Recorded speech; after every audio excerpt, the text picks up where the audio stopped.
Hi there, my name's Rachel and I work for Bliss, the leading UK charity for babies born premature or sick. Welcome to the first episode of our brand new podcast, NICU, SCBU and You.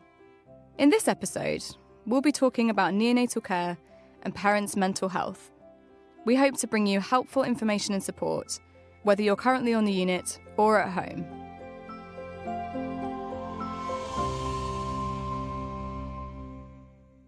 If you've had a baby in neonatal care, you might have found that this experience had an impact on your emotional well-being. We know how hard it can be to open up about what you're feeling, to prioritise your own mental health, and get the support you need. That's why we've been talking to a mental health professional on the unit, along with a group of parents who have all experienced different challenges. We know that the unit can impact any parent, no matter whether your baby was born at term or prematurely, and no matter how long you have to stay. Whatever you're experiencing, you're not alone.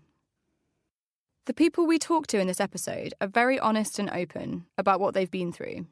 So before we start, we want you to know that there are some stories which you might find distressing.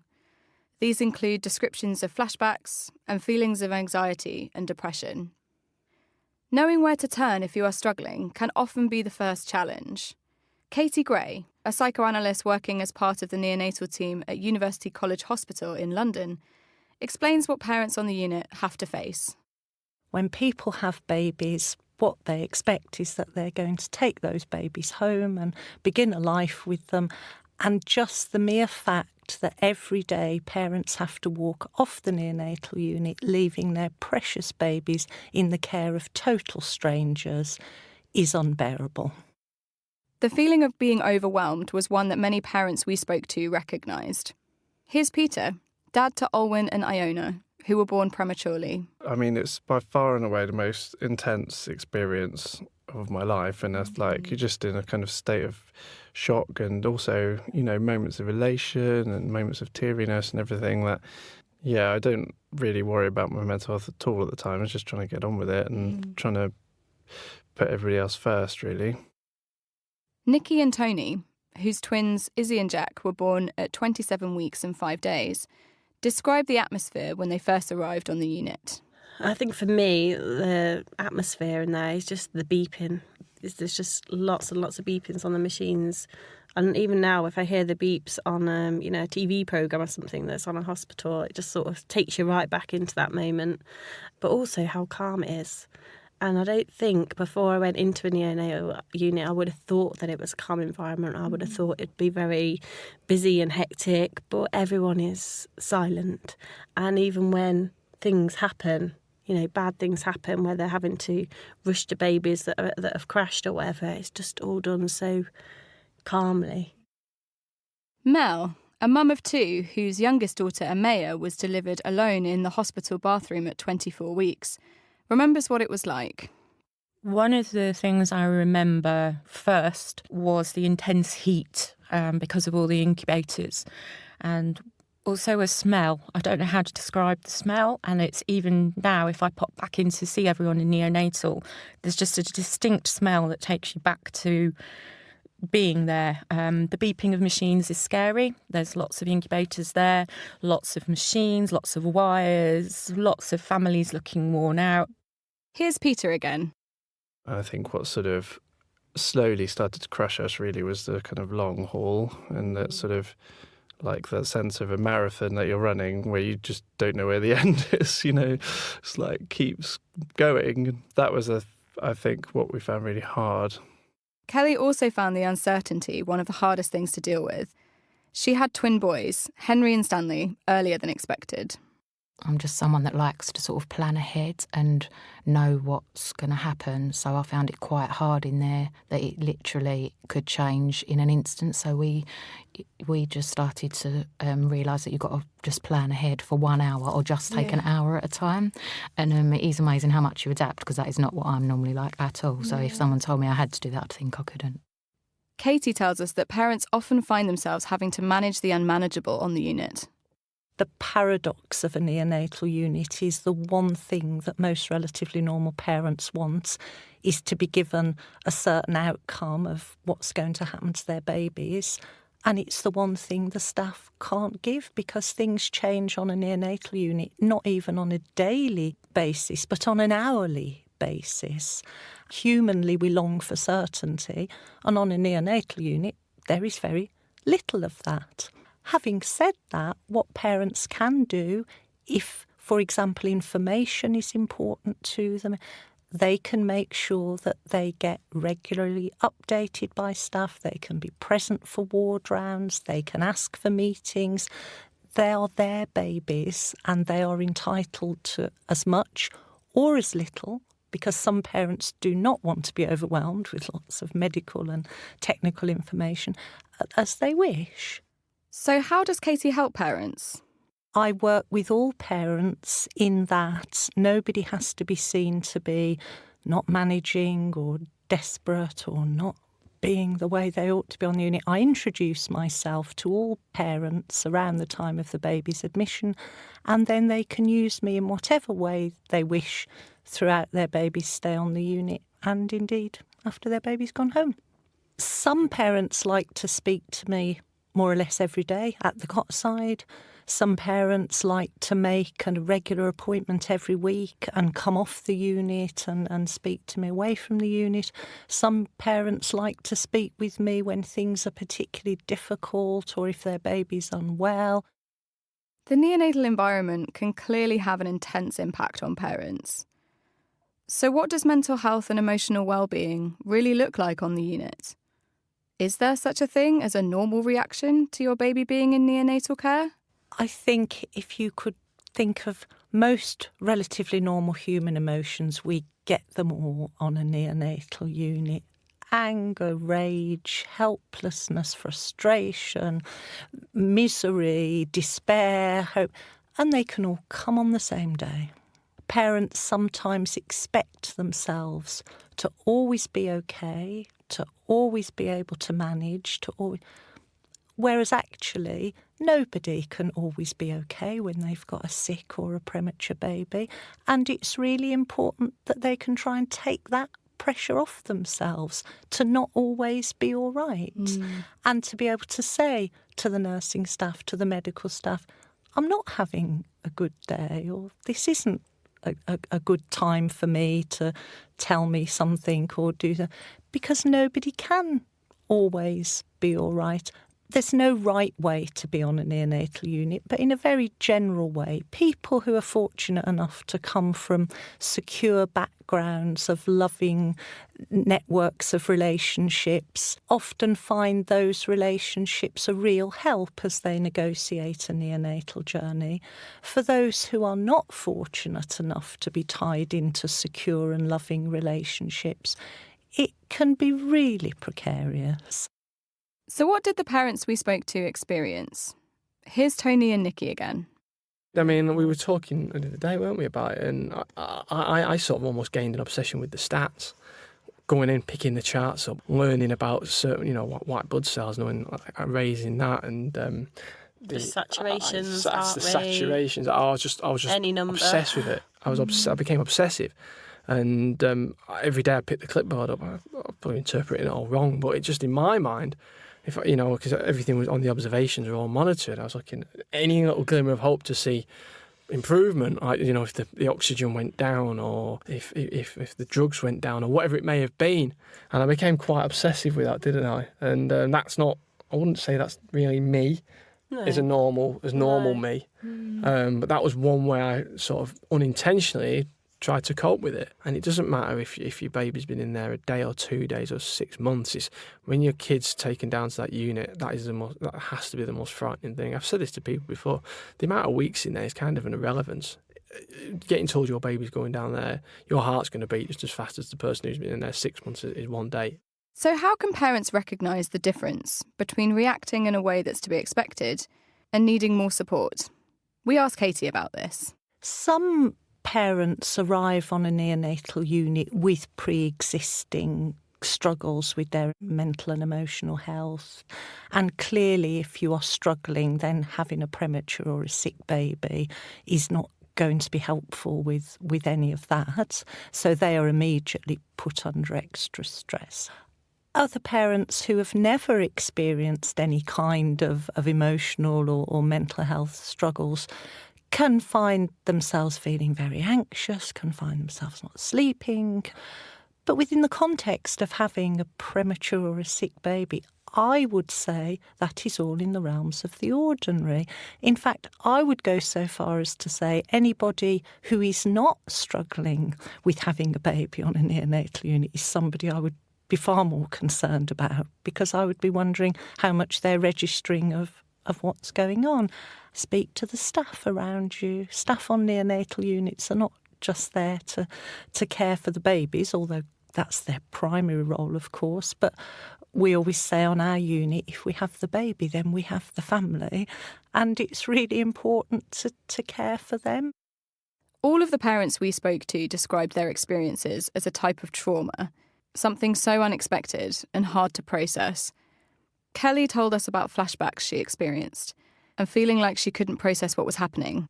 She later got support from her health professional. I'd wake up in the night in there sometimes and I'd actually think that I was hemorrhaging right there, like I'd believe that was what was happening to me. And I'd start calling out and then my husband would be like, no, Kelly, it's fine, you're here. And then like the next morning I've got to get up in this shared parent unit and think, oh my goodness, like who heard me doing that? And that sort of like was a really low point and really scary. And then they had a member of staff there who was particularly looking out for parents' sort of mental health and emotional well-being and supporting that. And I had a few chats with her and she could see that I was sort of decreasing with that. So, yeah, I was just like crying and couldn't see how anything was going to get better and I couldn't fix anything and I felt guilty on all of my children, all three of them, and whoever I was with, I'd feel guilty on the other two. Watching all my family and friends like upset for me, I felt guilty like it was my fault. And then there was points when I was saying, I just, if it weren't for my children, I wouldn't be here. There's no way out. And they recognised it in me and they sort of supported me with that. But it really helped that they'd say things like, I remember one consultant, I said, I don't mean to sound big-headed, but I would say I'm normally quite someone who understands things and can hold a conversation and remember things and look into things for my children. And I literally feel like I barely remember every time you do the ward round. I barely remember what you say to me. And I remember I used to be like watching his mouth thinking, come on, brain, remember this. So one day I just told him that and I said, I'm just struggling because I feel like I can't remember what you say. And he said, that's completely normal. We would expect parents in the NICU with all this trauma to probably remember about 20% of everything that happens. And I was like, really? And he said, yes, I wouldn't be saying it otherwise. So that really reassured me. Many dads we spoke to found it hard to talk about how they were feeling on the unit. Peter told us about his experience of this. It's hard to know what is a kind of proportionate response to the scenario you're in, because it's so extreme and so out of the ordinary that feeling sad, feeling angry, feeling impatient and stuff like that is all quite normal. So it's hard to separate out at what point you're kind of suffering kind of damage to your mental health and at what point that's just kind of normal. So for me, I sort of think it was a very delayed reaction and it was probably coming up to their first birthday and you start to think, go back in your mind over the kind of stepping stones of the dates and what happened then. And kind of with that distance, you realise how extreme the situation you were in was. Because when you're in it, that's your life, it's normal. So you really, afterwards, you kind of look back at pictures and stuff like that, you kind of think, whoa, like what happened? And so I felt, like about a year later, I started to feel very angry over like stupid things. And that's sort of an emotion that was kind of quite unfamiliar to me because I'm quite a patient person. So that sort of realising that sort of out of character behaviour was a bit of a shock to me. And also I think I sort of for ages sort of felt like I had to prop everybody up. And then, as things settle down again, that's when it hits you. You're kind of like, whoa, you realise you're not all right. So I started to look for kind of help and support and not really knowing where to turn. Here's Tony again. He had a similar experience of feeling like he had to be the strong one. He wants dads to know how important it is to open up. I'm the sort of bloke who normally gets about life, etc., etc. But now I can't. I just can't do it. And even if you don't want to do that to your partner, just a colleague, a stranger online, just whatever, just do it. Just make sure you talk to someone, because blokes put it on themselves, absolutely no doubt. That men put it on themselves to be the strong ones, and that they try and pick up the pieces. And you can't. You need to pick up the pieces in equal fashion in this, don't you? Otherwise, it falls apart. So yeah, don't go thinking you're being weak in any way. It's perfectly normal. It's you know, it should be applauded if you do come out, because that's should we say, that's actually the manly thing to do. Come out and be honest about it. Tony's partner Nikki also spoke about how differently they approached their situation as a couple. Tony has always said that we're really, really lucky because we had IVF, which worked the first time. They came out of neonatal, and that, you know, they're doing really well. And he always says that we're really lucky. Whereas I would say actually we've been really unlucky because we couldn't conceive. Then we've had to have IVF. Then we ended up our waters going, and then they arrived really early. So I think we're very different in that way. In that sense. One of the things that I often say to couples when I see them together is there is no right way to be when they have a baby on a neonatal unit. They can be however they are. The only difficulty arises when one of them thinks they've got the truth. So when one partner starts to tell another partner, you don't cry or you don't hold it together, or that's where things run into difficulty. But parents are individuals like the rest of us, so their way of managing something is theirs. There's not a right way, but there will be their way. As to single parents sometimes have their own network of people, family, friends, and you don't have to be a parent to appreciate the trauma and the difficulty of being on neonatal unit. But there are also groups, there are forums on the internet, there are other parents on neonatal units. We have lots of single parents, so there are resources available for them too. Being an authentic parent does not mean you have to be in a couple. Many parents also talked about feeling guilty, like there was something they could have done differently. How common is that? I cannot recall ever meeting a mother on the neonatal unit who does not feel guilty. And it doesn't matter that medical staff say, this wasn't you couldn't have done anything, because I think there's head knowledge and heart knowledge, and the head knows something and the heart doesn't believe it. And how do these feelings play out with dads and partners? They can feel that they've failed their partner, or that they can't find a way of being a good dad, or a lot of fathers can find it very hard to be present on the neonatal unit, and they will tell me, as though it were a guilty secret, that the day they had to go back to work, they were so relieved. Grief can be overwhelming and can leave parents feeling unable to face everyday life. Kelly's twin boys, Henry and Stanley, fought so hard together. But sadly, Henry died when he was a month old. It's like your brain's trying to feel the two opposite feelings at exactly the same time, which I don't know if anyone can do it, but I don't seem to be able to do it. So like I'll think, oh, I'm happy, like Stanley's reached one, look what he's achieved, look what he can do. And then I'm instantly thinking Henry should be there too. And like I can almost see what he would look like, what the space he'd be in, so it's hard. It's all right. It's like it's like a sort of bittersweet situation. But I think that is actually now what my life's like, and I've accepted that I have got a bittersweet life every day, kind of thing.